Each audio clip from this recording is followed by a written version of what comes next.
Hey, what's up everyone? Ben at ProFixerr, and today on the channel we have a Galaxy S9 that is coming for a screen repair.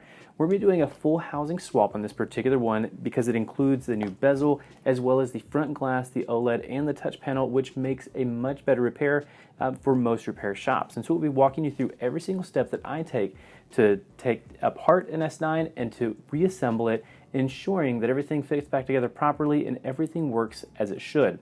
Everything on my workbench is linked up in the description below, so be sure to check that out. And also, don't forget to like our video and subscribe to the channel, and please comment below what you want to see in future videos. Without further ado, let's get started on this S9 screen replacement.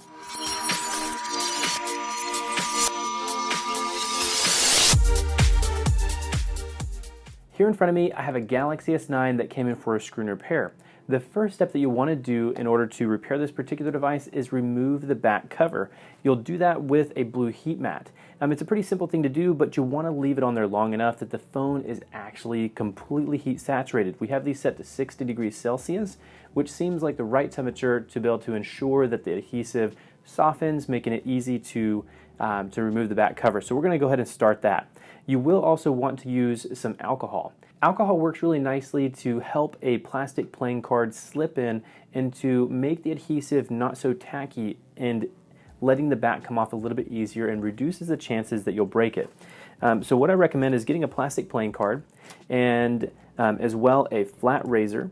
We really like the flat razors because they reduce the amount of stress that is applied to any kind of pressure point on the back glass.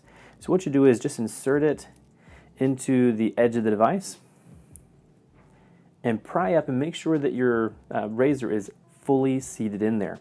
What you'll do at this point is once you have it pried back just a tiny bit, you'll take a little bit of your alcohol and just drip it right along the edge.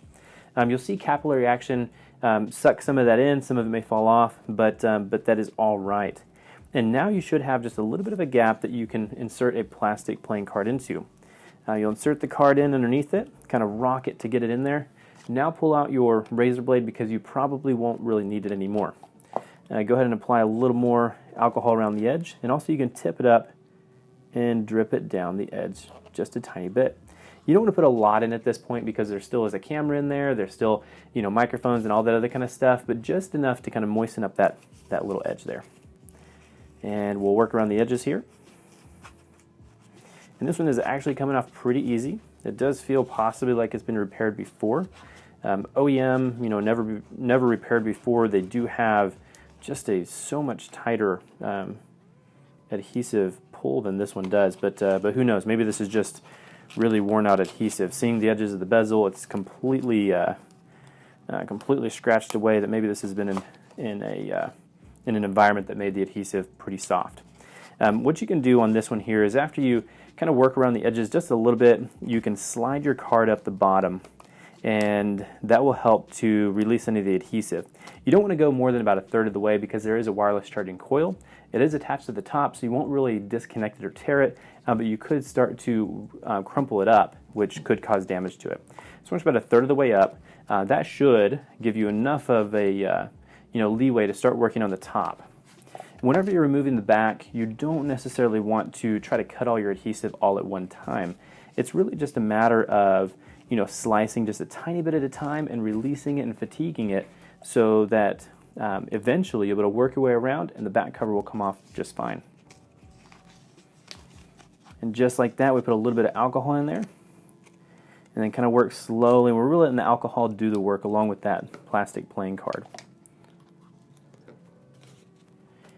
And your heat mat may be a little bit hot to work with. If you wear the blue rubber gloves, those do seem to help a bit as far as reducing the amount of actual heat that you're feeling. Now if your card comes out and then your back seems to kind of stick itself back on, go to one of the areas that you've already released the adhesive, pry it up with your razor again, slip the plastic card in there, and then resume removing the adhesive. Working up on the top here, put a little bit more of this alcohol in. The best part about working on a blue heat mat is it heat saturates the device. It allows the phone to stay very consistently warm versus if you're using a heat gun or something like that. those don't really seem to have the consistency because you have to manually apply the heat. So you apply it at the top or the bottom or wherever, and you have hot spots and cold spots. This right here, you do have a really hot screen, really hot internals, and really hot back, that everything doesn't cool down so quickly, and it makes it so much easier to remove back glass and realistically any other parts that are on the device. And we're actually going to use this whenever we are removing the small parts from within the Galaxy itself. And at this point you may notice that the back glass is a little bit loose. Don't try to peel it off yet, but you can peek down the edge and start to cut the adhesive just a little bit. And as well, you should be able to see the wireless charging coil in there, and make sure that your card goes on top of that and not underneath it. Because if it goes underneath and you slide up to the motherboard side, which is the camera side, you will pinch the wireless charging coil and possibly cause damage to it.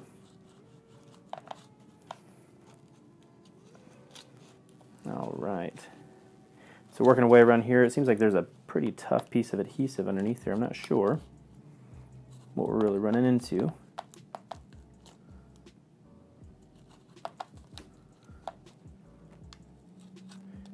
All right, here we go. It looks like possibly we got underneath on the wrong side of the adhesive, which is not always optimal, but it is okay because we can always come back and we can apply more adhesive. It's always best to try to retain the original adhesive, but in this particular case we will have to replace this small part of adhesive that we kind of crumpled up there. You know, being sure that you watch out for the fingerprint sensor. You don't want to break that. What you can do now is you can just take a peek and see where it is, and then you can go ahead and lift it up. All right, there we go. And on this particular one, you will see that this part of the adhesive was what we accidentally peeled off. That was a kind of a tougher corner there, and seems like we accidentally rolled it up. But everything else seems to be intact, you know, decently well. We may actually pull all of this adhesive off, just because it does look like a lot of it is gummed up, and doesn't necessarily look like this device has been worked on before. But it looks like the adhesive has just kind of become gummy and fatigued and is no longer really usable. So we will be replacing the back glass adhesive on that there. So now at this point, you can, you know, turn off your heat mat. We're actually going to move it. Actually, we'll work quick enough that we can actually keep it under here. Go ahead and peel up your wireless coil just a tiny bit to release it from those side pieces. And we're going to go ahead and remove all of these screws here. And these are all the same size, so when you're removing them, you can just put them into a pile and then just put them back in. Just however you put them back on this outside. Some of the inside screws may be a little bit different length, so definitely keep those separate, but all these outside ones, they're all the same length. All right, perfect. Looks like we have all of those screws out. What we're going to do at this point is we are going to use the needle from our alcohol bottle to remove our SIM tray. Set that off to the side, keep track of the SIM card. And now we can go ahead and lift up on this top piece here. Set that off to the side, remove the middle, and then the bottom itself we can go ahead and remove. We're still working on a heat mat. If you're pretty quick, you can stay on the heat mat. If you're going slower, if you go help a customer or something like that, definitely remove it from the heat mat. You don't want to sit on there all day, but it is a safe temperature to leave it on there for prolonged periods of time. We're going to remove this one motherboard screw and also disconnect the battery, and then we're going to just disconnect some of the other pieces here. So disconnect your display, your antennas. The antennas seem a little bit easier if you do disconnect them, and we'll remove the headphone jack.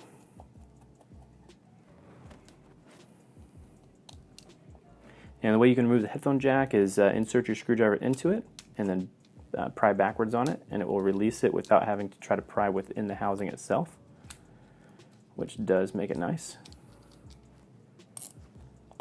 And then we're going to remove all of these charge port screws, which these may actually be a different size, so definitely keep them separate from the back cover screws.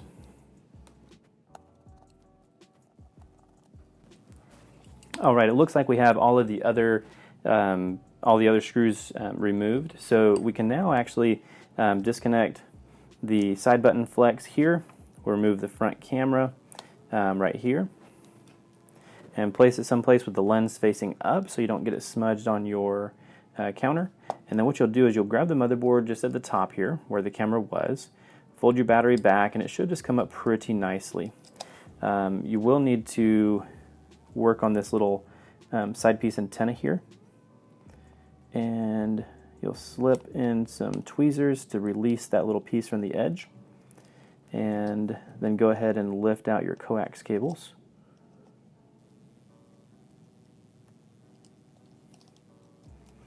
All right, now that we got those out, get that battery out of the way, we can work underneath the charge port itself, which they're not really adhered in. They definitely come up very easily. So here we have the motherboard with the charge port still attached. You know, look underneath the charge port and make sure it's still clipped on, because when you put it into the new housing, you want to make sure that it's clipped properly. Our coax cables are loose, but that makes it a little bit easier when pulling them out. And now we're going to take a little bit of alcohol. We're going to put it around the battery. Basically just soak this whole cavity here, and that'll help to soak into the adhesive and release it. And while we're waiting for it to soak in, we're going to put a little tiny drop underneath our vibrate motor, and then we're going to remove these front flexes here. So prying up on the metal shield at the top, it will allow it to come out of the housing a little bit, and then the sticker will peel off, and you can then peel back your sensors with that copper sticker. So we're going to place it off to the side.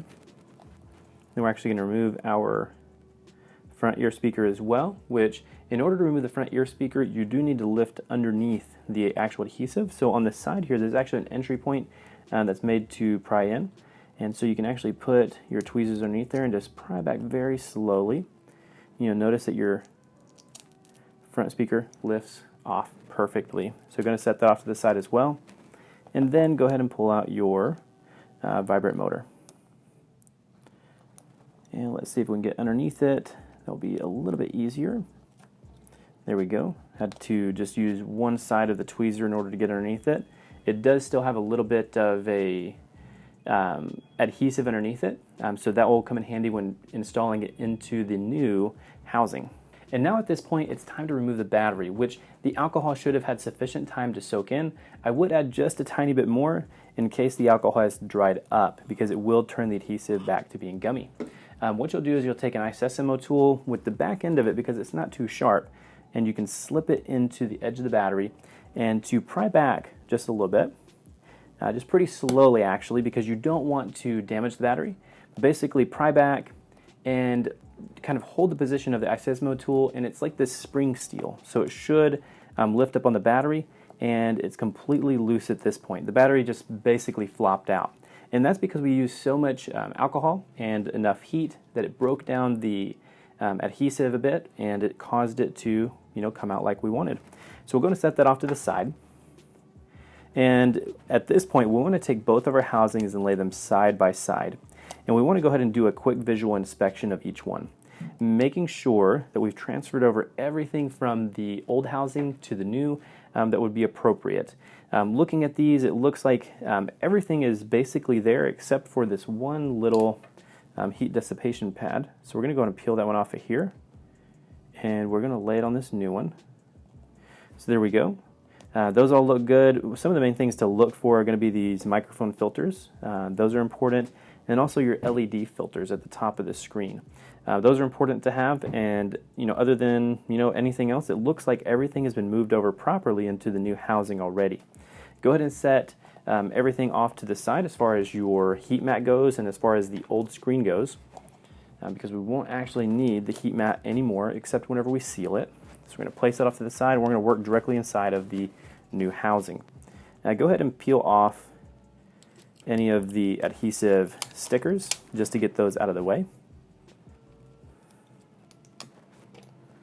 And let's go ahead and start putting things back in there. Starting with the vibrate motor. That's really important to put it in first, because if you don't, you'll have to pull everything back out. Go ahead and get your front ear speaker, and you can actually peel the adhesive off of it. because there is new adhesive in this housing. If your housing doesn't come with adhesive, definitely leave the old housing or the old adhesive in there. Place it in the top. And then we're going to want to install our front sensors. So like our proximity and ambient light sensor. Go ahead and place the metal bracket up in the top there. And then the copper sticker can lay down flat. Just make sure that everything sits smooth. Sometimes you can get a little bit offset, and it will lift up the little steel bracket just a little bit. But everything looks like it's sitting in there just fine. Now what we're going to do is we're going to go ahead and install our motherboard with the charge port installed already. So go ahead and put your charge port in first. It always seems to be easiest, because then it allows the USB-C to fit into the housing. And then you do actually need to install your coax cables and push those down into the bottom there.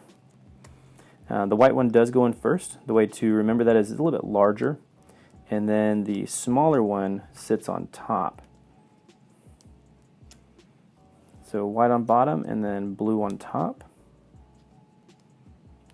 And there is a little notch on the motherboard that you do need to slip them behind. So there they go. Pretty easy there. And now just make sure that everything is sitting as flat as it should. So your motherboard should just, with very minimal pressure, sit completely flat. The way that you can make sure that it's sitting properly is to go ahead and take your finger and place it right over where the SIM card tray would be, or where it actually is, and then go ahead and insert your SIM tray into there. As long as everything slides in properly and it actually goes into the tray on the motherboard, then the motherboard is set into the housing, sufficiently. And also that does help to keep it down and also make sure that your motherboard doesn't lift up while you're connecting everything else. This little antenna over here on the side, make sure that you push it underneath the notch on the side of the housing. And then go ahead and plug in your display connector. Very easy to do, but definitely make sure you don't press too hard if it does feel like it's off center. Go ahead and take the front camera assembly and lay that in there and clip it in. And then go ahead and take your battery, which we've set off to the side so it can dry. We're going to peel off the rest of this adhesive. And then we're going to install this into the device.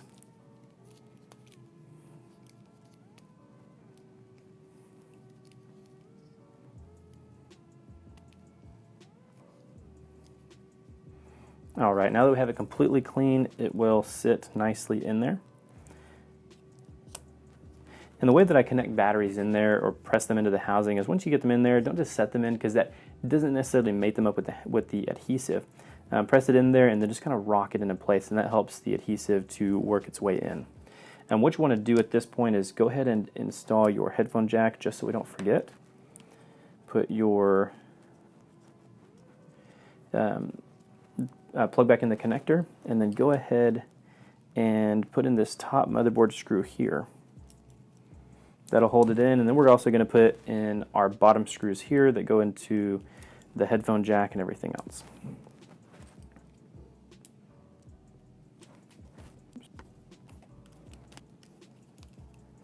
Alright, perfect. And now that we have all of those screws in there, we want the motherboard. Now that we have everything installed on the device, we want to connect the battery, which is very easy. It's just that one little plug there. And before you power it on, we do want to add the wireless charging coil. This will help us to be able to test our charging circuit and things like that, because if it's not plugged in, it's going to give you an error, and you won't be able to test everything as you should. So go ahead and press that into the housing like it should be, and then go ahead and get a screw, and you can go ahead and put just one screw in the back here for testing purposes. I always recommend putting the one right underneath the flash, because it'll hold down your wireless charge coil so that it actually makes contact with the motherboard and doesn't give you that error. So we're going to power this one on. Now that the device is all powering up, we do recommend doing a full test on it. Now do a phone call, test the touchscreen on it, test all the other functions before you give it back to your customer. For the purpose of this video, I'm going to jump to the next steps and show you how to do the full assembly so you can get your device fully repaired. So now what you want to do is go ahead and take the little side piece that we pulled off, lift up your wireless coil, and slide it underneath. It does have a little lip on it that you will need to make sure you match up with the top, but it's not too difficult. So just slide it up in there and get that into place, and then snap it down into the side of the device. And make sure that it fits into the housing. There we go. Then go ahead and take the bottom one, basically your loudspeaker for the bottom, and go ahead and place that in.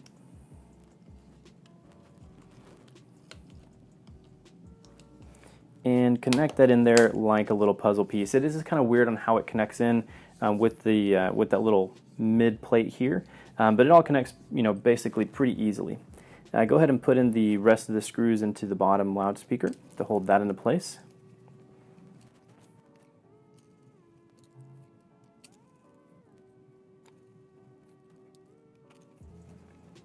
And then put the rest of the screws all the way up the device itself.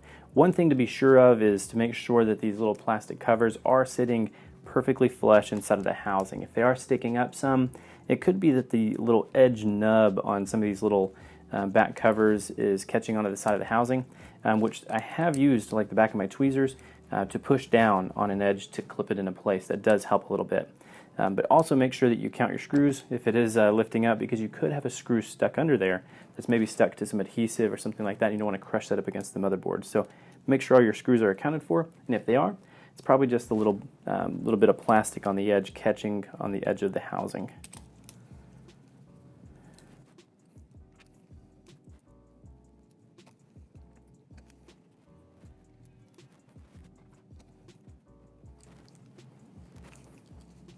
Alright, and now that we have everything connected, I did make sure, just kind of feeling up around the edges, that everything is sitting flush. We are going to apply just a thin coat of primer to the edges. We really like the Tessa primer that we picked up from Injured Gadgets. I've linked up that in the description below, so be sure to check that out and go pick some up for your shop.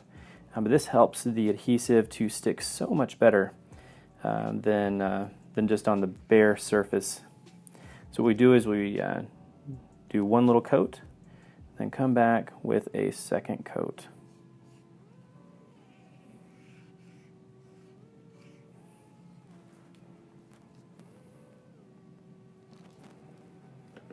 And this back housing here, we do actually want to replace the adhesive. It does look pretty rough. So we're going to go and place the phone off to the side, bring our heat mat back over here, and we're going to let it sit on the heat mat until it warms up enough to make the adhesive gummy. So we're going to let that sit there for just a minute or two, and then we'll peel it off and go from there. While we're doing that, I'm going to set that off to the side actually, and we're going to apply adhesive to this bezel itself. We do like to use one of the thinner pieces, but not too thin. But you can go ahead and line it up on the edges, and we'll just cut it to length.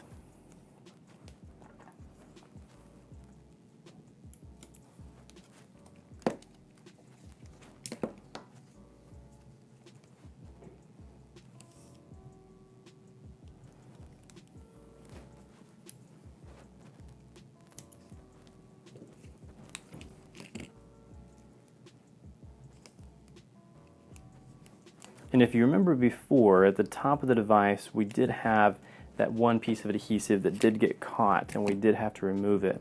So I'm going to go ahead and place a little bit more adhesive on the top there so that we can replace the adhesive that we peeled off. So basically in the area that it was like an L-shaped piece that laid across the top and then laid down this edge over here. That should definitely be sufficient to hold down the back glass and to mimic the original adhesion of that piece of adhesive that we had to pull off. All the other adhesive we're going to leave on except for the perimeter adhesive on this particular back glass. That is why we were just doing a perimeter run of adhesive around here, and then we did that small L shape there. So bringing our blue heat mat over here, it should be sufficiently heated. So now we can go ahead and carefully see if we can grab one of these edges here to start peeling up this back glass adhesive. Just going to peel it off and work it right around the edges. In most cases, I do like to have the back glass as spotless as possible. Sometimes when replacing the adhesive and peeling off the old, you may have a little bit of a residue.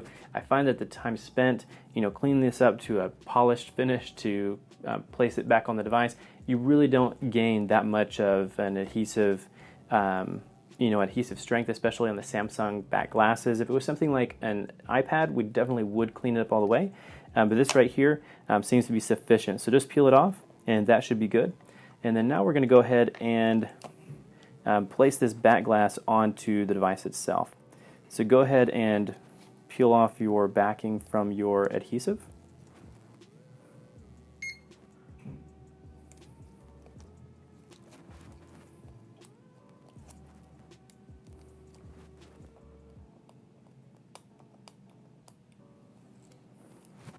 And now we want to go ahead and connect our fingerprint sensor. It can be a little bit difficult, but you can get down at an angle and connect that little connector there. It does have a little piece of plastic that sits up on top, making it a little bit easier to connect in there, but it can still be pretty difficult. So just take your time and go smoothly with it, and you should be able to connect that back in. One thing to note is if your device is powered on at this moment, you will need to make sure that you power cycle it to make sure that the fingerprint sensor can re-authenticate.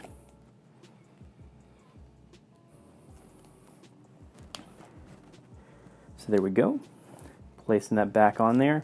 Also take a peek down the edges and make sure that it is sitting completely flush. If for any reason it is sitting risen in any little spot, you will want to pull the back glass off or try to figure out what is causing it to sit a little bit higher than normal. After you place the back glass on the back of the device, go ahead and place it back down onto the blue heat mat. As long as your heat mat is already at 60 degrees, you can go ahead and turn it off, and that'll have enough residual heat to soak up into the phone to activate just a little bit of the adhesive to make it a little more gummy and stick better to the back of the device. I do recommend as well, if you do have a clamp, to clamp it. If you don't, leaving it on the heat mat and placing something heavy on top, like a couple laptops or even like a PS4, can definitely help to increase the adhesion bond that the adhesive has with the new housing. Just leave the device clamped until the phone is completely cool, and then it's ready to use and give back to the customer. I appreciate everyone that's still watching, and if you like this video, go ahead and hit the like button and subscribe to our channel, and please comment below what you'd like to see in future videos. And as well, everything on my workbench is linked up in the description below. And if you like this particular training and you would like us to personally teach you in your repair shop how to better your workflows and to increase your knowledge on repairs like micro soldering, check out the link in the description below. We have a fully online mentored repair course where we teach you all about soldering and all about how to increase and better your workflows in your store to not only just turn more screwdrivers, but to turn more profit. That is our ultimate goal with starting ProFixerr.